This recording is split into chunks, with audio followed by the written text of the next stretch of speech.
உங்களுடைய communication skill சரியில்லைன்னா நீங்கள் நிறைய இடத்துல அசிங்கப்படுவீங்க. என்னுடைய கம்யூனிகேஷன் ஸ்கில் சரியில்லாதனால நான் நிறைய இடத்துல அசிங்கப்பட்டிருக்கேன்.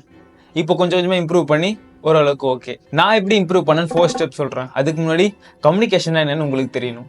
கம்யூனிகேஷன்னா இங்கிலீஷில் பேசுறது மட்டும் இல்லை, தமிழில் பேசினாலும் நல்லா பேசணும். அதான் கம்யூனிகேஷன் ஸ்கில். கம்யூனிகேஷன் ஸ்கில்லாம் எங்கெல்லாம் அதிகமாக யூஸ் ஆகும்னா, இன்டர்வியூவில், ஸ்டேஜில், பொண்ணுங்க பசங்க கூட பேசக்குள்ள, பசங்க பொண்ணுங்க கூட பேசக்குள்ள, ஏன் டியூரிங் செக்ஸ் அப்போ கூட கம்யூனிகேஷன் ரொம்ப ரொம்ப முக்கியம். நீங்கள் எப்போல்லாம் வாயை திறந்து பேசுகிறீங்களோ அப்போல்லாம் கம்யூனிகேஷன் ஸ்கில் தான். இப்போ நீங்கள் என்ன வார்த்தை யூஸ் பண்ணுறீங்களோ அதுதான் உங்களுடைய ஃபியூச்சரை வழி நடத்த போகுது. ஸோ எப்படி கம்யூனிகேஷன் ஸ்கில்லை இம்ப்ரூவ் பண்ணிக்கலாம் ஆரம்பிக்கலாமா?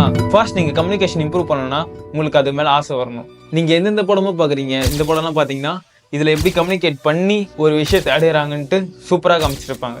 இந்த படம்லாம் பார்த்தீங்கன்னா உங்களுடைய ஆர்வத்தை தூண்டும், நம்ம இப்படிலாம் பேசணும் அப்படின்ட்டு. ஸோ இந்த படம்லாம் பார்த்துருங்க. செகண்ட், நீங்கள் இந்த புக்ஸ்லாம் படிங்க. How to talk to anyone, அப்புறம் how to win friends and influence people. இந்த புக்கெல்லாம் படிங்க. ஏன்னா இந்த புக்கில் நிறைய விஷயம் கம்யூனிகேஷன் பற்றி சொல்லியிருக்காங்க. ஸோ இதெல்லாம் படித்து ட்ரை பண்ணி பாருங்கள். புக் படிக்கிறதுனால மட்டும் வந்துடாது, இதில் என்ன சொல்லியிருக்காங்களோ அதை இம்ப்ளிமெண்ட்டும் பண்ணி பார்க்கணும். எனக்கு தெரியும் புக்கு படிக்கிறது ஒரு போரிங்கான ப்ராசஸ்னு. ஆனால் புக் படிச்சிங்கன்னா உங்களுக்கு நிறைய விஷயம் தெரியும், உங்கள் நாலேஜ் இம்ப்ரூவ் ஆகும். ஸோ ஒய் நாட், புக் படிங்க. அண்ட் தேர்ட், நீங்கள் என்ன பண்ணணும்னா உங்களோட செல் எடுத்து கேமரா ஆன் பண்ணிவிட்டு நீங்கள் பேசுகிறத ரெக்கார்ட் பண்ணுங்கள். ஒன்ஸ் ரெக்கார்ட் பண்ணி முடிச்சிட்ட உடனே நீங்கள் எங்கெங்கே தப்பு பண்ணியிருக்கீங்கன்னு அதில் பாருங்கள்.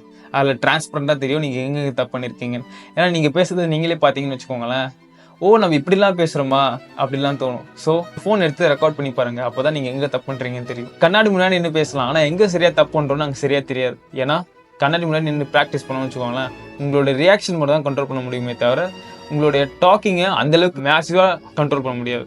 அண்ட் ஃபோர்த் என்னென்னா ப்ராக்டிஸ் ப்ராக்டிஸ் ப்ராக்டிஸ் ப்ராக்டிஸ் பண்ணாதான் எல்லாம் வரும். ஸோ ப்ராக்டிஸ் பண்ணுங்கள், டெய்லி ப்ராக்டிஸ் பண்ணுங்கள்.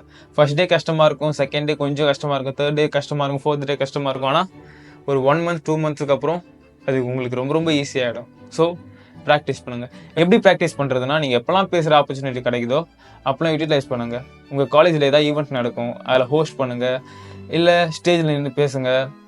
எனக்கெல்லாம் ஸ்டேஜில் நின்று பேசக்குள்ளே ரொம்ப ரொம்ப பயமாகிடுச்சு ஃபர்ஸ்ட் டைம். செகண்ட் டைம் பேசக்குள்ளே ஃபர்ஸ்ட் டைம் பேசுனது செகண்ட் டைம் பெட்டராகிட்டேன். So practice practice practice practice தான் எல்லாமே. எப்போ பேசினாலும் கண்ட்ரோல்டாக பேசுங்க. ஓகே, கண்ட்ரோல் பண்ணி பேசுங்க. ஒரு வார்த்தையும் கண்ட்ரோல் பண்ணி யோசித்து நிதானமாக பொறுமையாக பேசுங்க. இந்த வீடியோ உங்களுக்கு ரியலி யூஸ்ஃபுல்லாக இருந்ததுன்னா ஒரு லைக் போட்டுக்கோங்க.